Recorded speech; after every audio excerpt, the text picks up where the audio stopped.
In 2007, I was messing around on the internet and fell in love with a mature stranger. I literally thought we were going to get married until I found out it was my dad's friend, and that's when I went from love-struck to hell-bent on revenge. Back in the day. 2007, me and my friend would go on random chat rooms, typically gaming ones, and annoy some of the guys on it. I was around 14, so this was peak entertainment. But one time, we took it too far. A random guy called Victor asked me out, so I said yes. We were both giggling, thinking that this was nothing more than some harmless joke. Plus, he told me he was 27, while knowing my age, so I honestly didn't care about hurting him, because, well, duh. And within 20 minutes, he was sending me photos of roses and chocolates. At that point, me and my friend were laughing so hard I almost destroyed the computer screen, because he started sending me screenshots of wedding dresses and flight tickets to countries where the legal age is 12. He was literally calling me gorgeous without knowing anything about what I looked like, other than having brown eyes and brown hair. But slowly, our laughter faltered, because when I wasn't agreeing to hop on a flight with him, he got mad. Like, really mad. It was obvious, because he started spamming with texts calling me a W word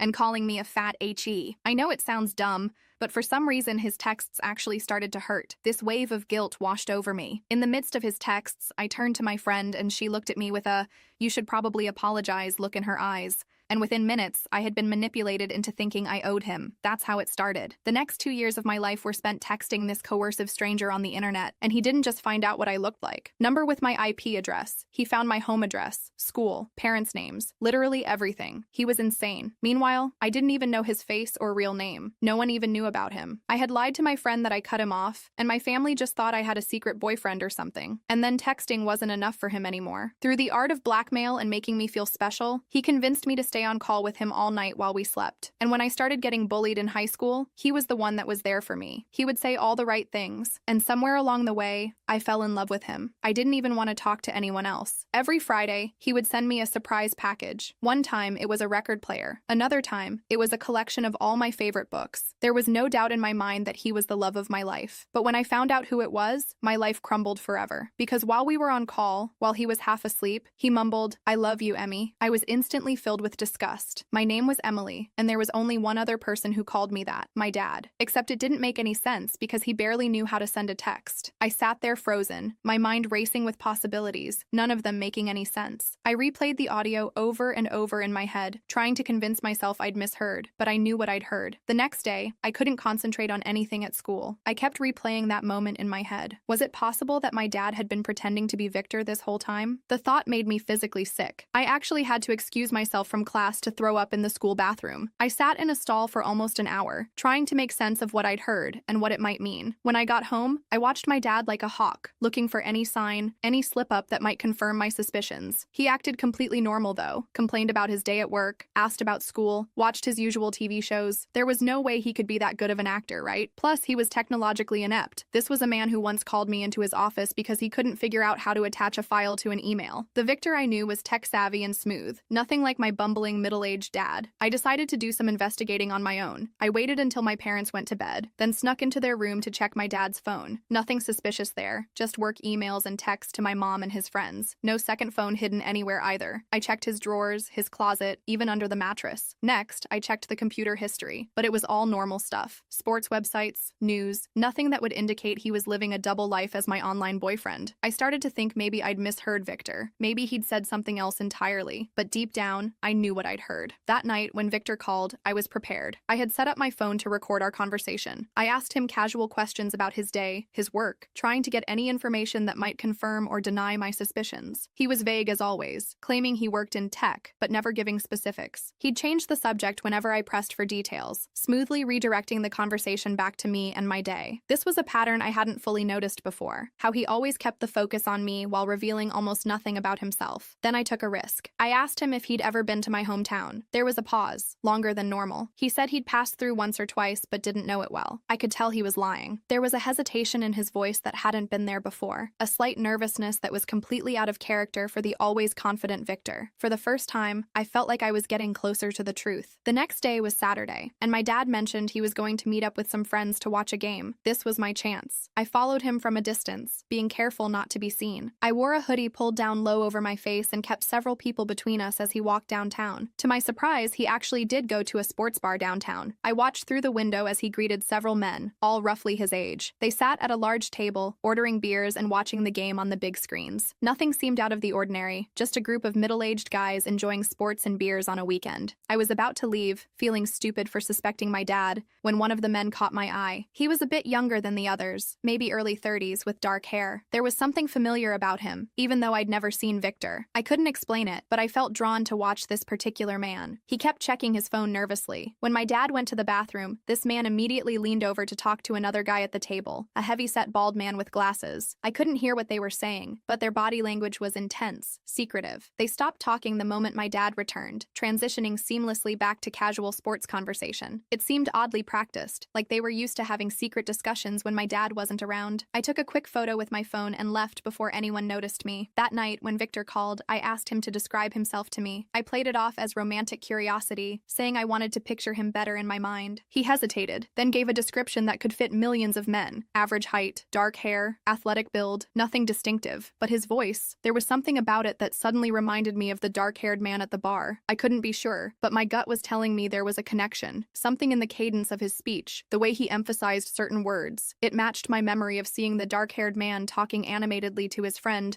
when my dad was in the bathroom. The next morning, my dad left his phone on the kitchen counter while he showered. I knew his password from watching him enter it before. I quickly scrolled through his contacts until I found the names of the men I recognized from the bar. There was Mike, Luke, Trevor, and Bailey. I wrote down their full names and put the phone back exactly where I found it, carefully positioning it the same way so he wouldn't notice it had been moved. I felt guilty snooping through his phone, but I needed answers. Later that day, I searched for them on social media. Luke and Trevor had private accounts, but Mike and Bailey were public.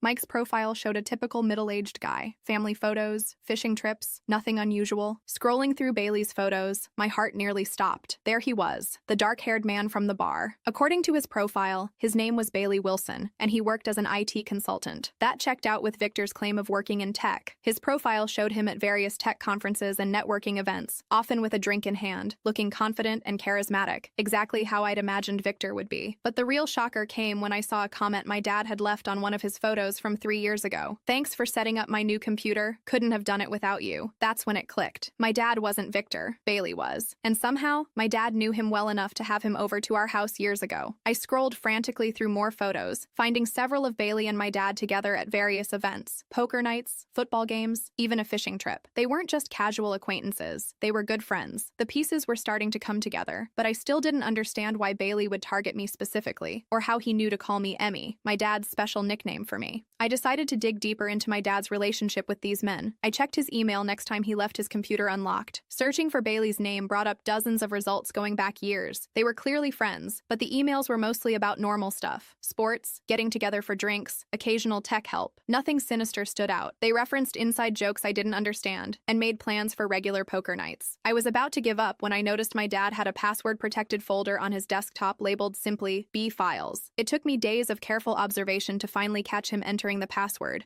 My mom's birthday backward. It was such a simple, predictable password, 02141968 instead of 19681402. When I finally got into the folder, I wished I hadn't. It contained financial records, payments made monthly to Bailey Wilson for the past 2 years. The exact 2 years I'd been talking to Victor. The dates aligned perfectly with when our online relationship began. The amounts varied, but they were substantial, $500 to $1,000 each month. Some months had additional payments labeled extras or special delivery, which I realized sickly must have been for the elaborate gifts Victor sent me, and the memo line on each payment simply said, Emily Services. My stomach dropped to the floor. The evidence was right there in front of me. My dad had been paying his friend Bailey to groom me online. But why? What kind of father would do that to his own daughter? I scanned through the rest of the folder, finding spreadsheets tracking conversation topics, my emotional reactions, and notes about my progress, whatever that meant. There were even some chat logs between Bailey and my dad discussing specific things to say to me. One message from my dad read, "She mentioned trouble with girls at school today. Use that to build trust." It was all a calculated, sick game to them. I printed out the financial records and hid them in my room. I needed more proof before confronting anyone. The printouts felt like they were burning a hole in my backpack as I carried them home from the library where I'd printed them. I kept checking to make sure they were still there, terrified someone would find them before I was ready. I decided to set a trap. The next time Victor called, I casually mentioned that my dad had been acting weird lately, talking about his friend Bailey a lot. There was a long pause, then Victor quickly changed the subject. That slight hesitation told me everything I needed to know. His voice had wavered just enough to confirm my suspicions. The confident, smooth-talking Victor suddenly sounded nervous, and I knew I'd hit a nerve. Next, I borrowed Kaylee's phone and texted Victor, pretending to be a friend of his. I wrote, "Hey Bailey, we still on for poker Friday?" He replied instantly, "Wrong number," but the damage was done. He'd responded to the name. I had him. He hadn't questioned why someone was calling him Bailey. He'd just denied the plans. If he truly wasn't Bailey, he would have been confused by the name. I showed Kaylee the exchange, and she finally understood why I'd been acting so strange lately. She was horrified and insisted we tell her parents immediately, but I wasn't ready yet. I needed to understand the full picture first. While all this was happening, the gifts kept coming. That Friday's package contained an expensive camera, the exact model I'd mentioned wanting months ago. I didn't touch it. It felt tainted now, knowing where it had come from and why. I left it in its box, pushed to the back of my closet. Every time I looked at it, I felt physically ill, thinking about how many conversations had been analyzed and reported back to my dad before this perfect gift was selected. I needed to understand the full extent of what was happening. What was my dad getting out of this arrangement? Was he just watching from the sidelines, or was there something more sinister going on? The thought of my own father being involved in something so twisted made me question everything I thought I knew about my family and my childhood. I decided to confront Bailey first, not my dad. I set up a fake email account and sent him a message with the subject line, "I know everything, Bailey." In the body, I simply attached the financial records and a photo I'd taken of him at the bar. I wanted to see how he would react when caught off guard, without my dad there to coordinate their response. His response came within minutes. "We need to talk, not over email." He included a phone number, not Victor's number, but a different one. His real number, I assumed. He was suddenly dropping the Victor persona completely, not even attempting to maintain the charade. I didn't call. Instead, I forwarded the whole exchange to Kaylee for safekeeping, just in case something happened to me. I was genuinely scared about what these men might do when confronted. If they'd been capable of this elaborate deception for years, what else might they be capable of? The next day was Sunday dinner at our house, a weekly tradition where my mom would make a big meal, and we'd all sit around the table together like the perfect family we clearly weren't. To my absolute horror, my dad announced we were having a guest, his friend Bailey, who had been wanting to meet the family properly. My mom seemed to know who he was, greeting him like an old acquaintance. I felt like I was going to throw up right there at the dinner table. Throughout the meal, Bailey kept giving me these looks when my parents weren't watching, smirks that said, "I know you know." I couldn't eat a bite. The food sat untouched on my plate as I tried to process the fact that Victor, the man I'd shared my deepest thoughts and feelings with for 2 years,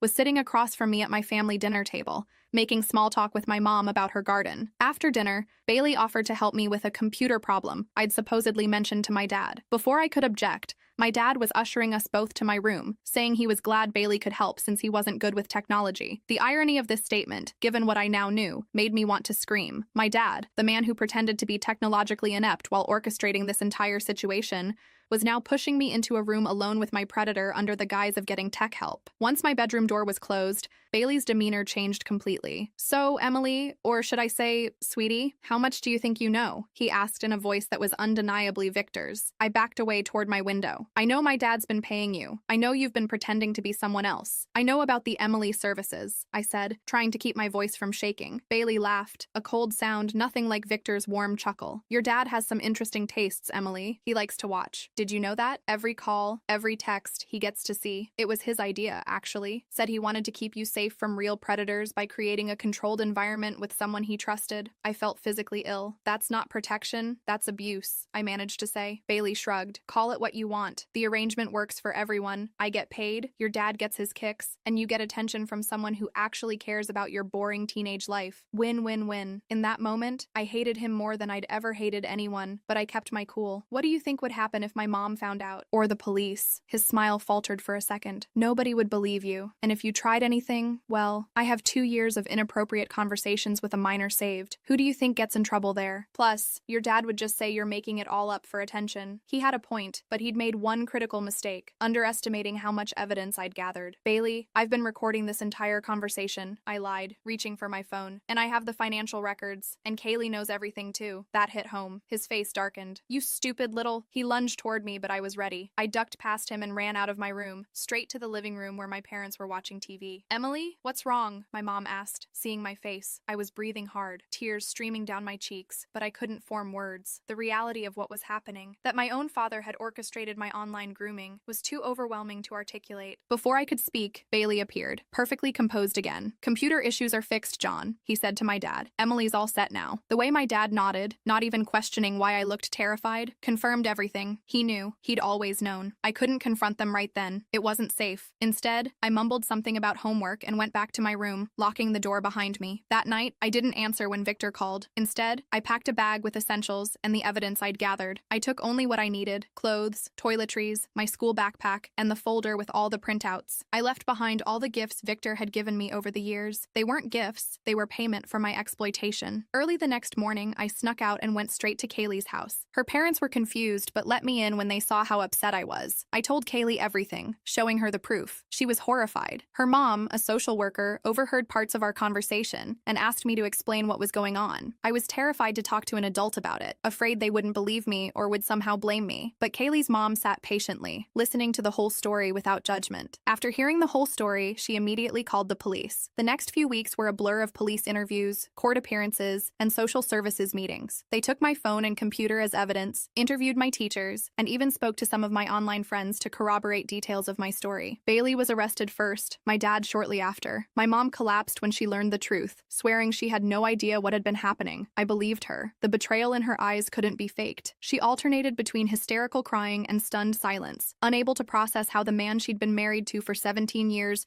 could do something so terrible to their daughter. The evidence was overwhelming. The police found everything on Bailey's computer: all our conversations, videos of me from my webcam that I never knew were being recorded, and explicit exchanges between him and my dad discussing their arrangement. There were detailed reports about my emotional state, my vulnerabilities, and strategies for making me more dependent on Victor. They found payments going back even before our first conversation, planning payments for setting up the Emily Project, as they called it. It turned out I wasn't Bailey's first victim either. There had been 2 other girls before me, both around my age when it started. Both had been connected to friends of his, though neither case involved the girl's father as mine did. The patterns were identical: careful grooming, expensive gifts, emotional manipulation, all while reporting back to the adult who'd set up the arrangement. The court case was brutal. I had to testify, describing in detail how I'd been manipulated and groomed. Sitting in that witness box, feeling everyone's eyes on me as I recounted the most humiliating experience of my life, was almost as traumatic as the grooming itself. I kept my eyes fixed on the prosecutor, avoiding looking at Bailey or my dad at the defense table. Bailey's lawyer tried to paint me as a willing participant who was lying to avoid embarrassment,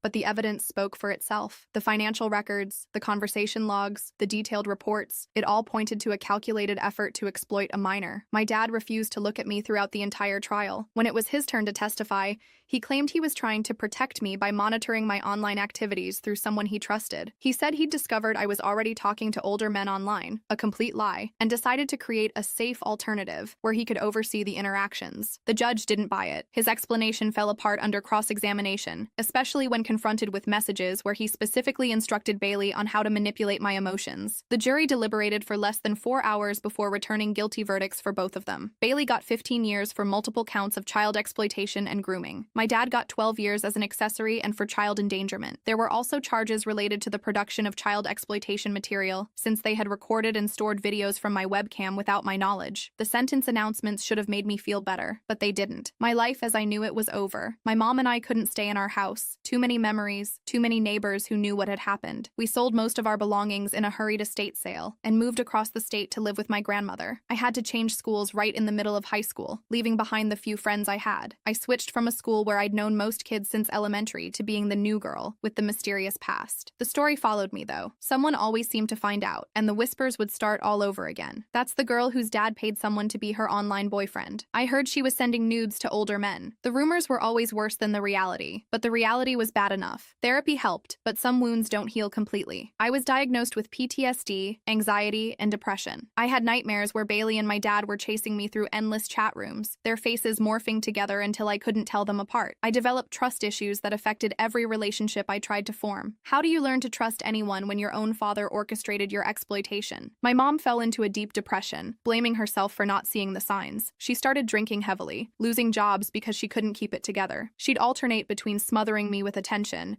checking my phone and computer constantly, and completely checking out, spending days in bed staring at the ceiling. I basically had to parent her while still being a teenager myself. The one bright spot was my grandmother, a tough, no-nonsense woman who gave me the stability I desperately needed. She never tiptoed around what happened, never treated me like I was broken. She would say things like, "What they did was unforgivable, but what you do next is what matters." She helped me focus on my future instead of my past. I threw myself into school, determined to graduate early and get to college where nobody knew my story. I studied constantly, partly because I wanted to succeed and partly because it was a way to escape my thoughts. My grandmother helped me apply for scholarships and encouraged me to think about careers where I could help others who had been through similar experiences. I graduated a semester early with straight A's and a scholarship to a state university 3 hours away. Before I left for college, I decided to visit Bailey in prison. My therapist advised against it, but I needed closure. I needed to look him in the eye, not as the vulnerable girl he had manipulated, but as the strong woman I was becoming. My grandmother drove me there and waited in the car. Seeing him in a prison jumpsuit, separated by glass, was surreal. He looked older, thinner, his eyes hollow. Prison hadn't been kind to him, and I felt a grim satisfaction in that. I picked up the phone on my side of the barrier. Why? It was the only question I needed answered. Bailey stared at me for a long moment. "Your dad approached me at a poker game, said he'd caught you looking at porn and was worried about you getting into trouble online, offered me money to keep an eye on you, scare off any real creeps. It was supposed to be a short-term thing." He paused, looking down. "But then I saw how easy it was to manipulate you. And your dad?" He got off on the details, kept asking for more, paying more. It just escalated. I felt nothing looking at him. No anger, no fear, just emptiness. "You ruined my life," I said flatly. Bailey actually laughed. "Kid, your life was ruined the moment you were born to that father. I just played my part." I hung up the phone and walked out, never looking back. I didn't visit my dad. Some relationships can't be repaired, and I had no interest in hearing his excuses. Whatever twisted justification he had for what he did, I didn't need to hear it. He had sent me a few letters from prison, which I burned without reading. College was my fresh start. I changed my last name legally to my grandmother's maiden name. My new identity felt like armor, protecting me from my past. I made new friends who knew nothing about my story. I became known for my academic focus and volunteer work rather than as a victim. I studied psychology, wanting to understand what had happened to me and maybe help others someday. I was particularly interested in studying grooming techniques and online predator behavior, turning my trauma into something that might prevent others from experiencing the same thing. It wasn't all smooth sailing. I had trust issues, especially with men. Dating was a minefield of triggers and panic attacks. I'd flinch when a guy wanted to text too much or asked personal questions too quickly. I avoided online dating completely. The idea of meeting someone through a screen was too reminiscent of my past. But slowly, with more therapy and time, it got easier. I learned to recognize the difference between normal interest and red flags, between genuine connection and manipulation. 4 years into my undergraduate studies, I got a message on social media from a name I didn't recognize, Lily Harper. The message said she'd been Bailey's victim before me, and she'd heard about my case during his trial. She wanted to meet. I was skeptical at first, worried it might be some sick prank or maybe Bailey somehow reaching out from prison. But after exchanging a few messages, I agreed to meet her in a public coffee shop near campus. I arrived early, positioning myself where I could see the door, ready to leave if anything seemed off. Lily was 24, only a few years older than me. She had been 13 when Bailey targeted her through an online forum for young writers. Her story was eerily similar to mine, except in her case, it was her uncle who had set up the arrangement with Bailey. She had never gotten justice. By the time she realized what had happened, the statute of limitations had passed for some of the charges, and her family had pressured her to stay quiet to avoid scandalizing their community. We talked for hours, sharing details that only someone who'd been through it would understand. The way he would use inside jokes to create a sense of intimacy. How he'd remember every detail about our lives but reveal almost nothing about his own. The carefully timed gifts that arrived just when we were feeling vulnerable. It was the first time I'd spoken to someone who truly got it, who didn't look at me with pity or discomfort. Before we parted ways, Lily mentioned that she knew of at least 3 other victims besides us, and the one other girl from the trial. Bailey had been doing this for years, working with different men who wanted to exploit girls they had access to. Some of the cases had never come to light because the girls were too afraid to come forward. That conversation changed everything for me. I realized that putting Bailey and my dad in prison wasn't enough. There were more people involved, more victims suffering in silence. This wasn't just about my personal trauma anymore. It was about a larger system of exploitation that needed to be exposed. With Lily's help, help, I started reaching out to the other victims she knew about. Two of them agreed to meet with us. Together, we formed a support group that quickly grew beyond just Bailey's victims. Girls and women who had experienced similar grooming, whether online or in person, started reaching out after hearing about our group through word of mouth. We created a website for survivors of online grooming and familial exploitation. We shared our stories anonymously, offered resources, and created a network for those who felt alone like I once had. We developed warning signs for parents and teens to watch for, compiled resources for reporting predators, and provided information about trauma recovery. The website caught the attention of a journalist who wanted to do a feature on online predator rings. I agreed to be interviewed anonymously. The article blew up, getting picked up by national news outlets. Suddenly, our little support group was flooded with messages from victims across the country. Some were currently being groomed and didn't know how to escape. Others had suffered in silence for years, thinking they were the only ones who had experienced something like this. We connected them with legal resources, trauma counselors, and most importantly, with each other. A year later, I was invited to testify before a state legislative committee considering stronger laws against online predators and those who facilitate their access to children. Standing at that podium, looking at the panel of lawmakers taking notes as I spoke, I felt a power I'd never experienced before. My story, as painful as it was making a difference. The law that eventually passed included specific provisions for adults who enabled or facilitated online grooming, directly inspired by my case. After completing my bachelor's degree, I went on to get my master's in social work. Today, I run a nonprofit dedicated to educating parents, teachers, and kids about the signs of grooming and exploitation. We've helped pass legislation in 3 states that specifically addresses cases like mine, where family members facilitate the abuse. We provide training for school counselors, run support groups for survivors, and develop educational materials for teens about online safety. Our work has been featured in documentaries and news segments, raising awareness about a form of abuse that often goes unrecognized. Last month, I received word that my dad was up for parole after serving 9 years of his sentence. They asked if I wanted to make a statement to the parole board. I thought about it for days, unsure of what to say, or if I wanted to say anything at all. Part of me wanted to scream that he should never be released, that what he did destroyed my teenage years and continues to affect me today. Another part just wanted to move on, to not give him any more space in my life or thoughts. In the end, I wrote a letter. I didn't argue against his release. That wasn't my call to make. Instead, I detailed how his actions had affected every aspect of my life, how I'd had to rebuild from scratch because of his betrayal. I explained how his violation of the most fundamental trust, that between parent and child, had impacted my ability to form healthy relationships. I ended by saying I had found purpose in helping others, that his crime had ultimately led me to my calling, but that he would never be a part of my life again. I never found out if my letter made any difference. He was denied parole on his first attempt. He'll be eligible again in 2 years, and I'm not sure how I'll feel then. My mom eventually got sober and rebuilt her life. We have a relationship, but it's complicated. She still carries so much guilt, even though I've told her repeatedly that none of it was her fault. She remarried a few years ago to a kind man who knows our history and is patient with her lingering trauma. We talk weekly, and I visit on holidays, but there's still a distance there, a shared pain that makes complete closeness difficult. My grandmother passed away last year, leaving me her house and a letter telling me how proud she was of the woman I'd become despite everything. I miss her terribly. She was the rock that helped me rebuild my life. Her house is now the headquarters for our nonprofit, which feels like the perfect way to honor her memory. As for Bailey, he won't be eligible for parole for another 3 years. Sometimes I worry about what will happen when he gets out, but I refuse to live in fear anymore. I've taken self-defense classes, installed good security systems, and built a strong community around me. I know that the scared, vulnerable girl he manipulated no longer exists. In her place stands a woman who helped put him behind bars and has been working to ensure others like him face justice too. Through our nonprofit work,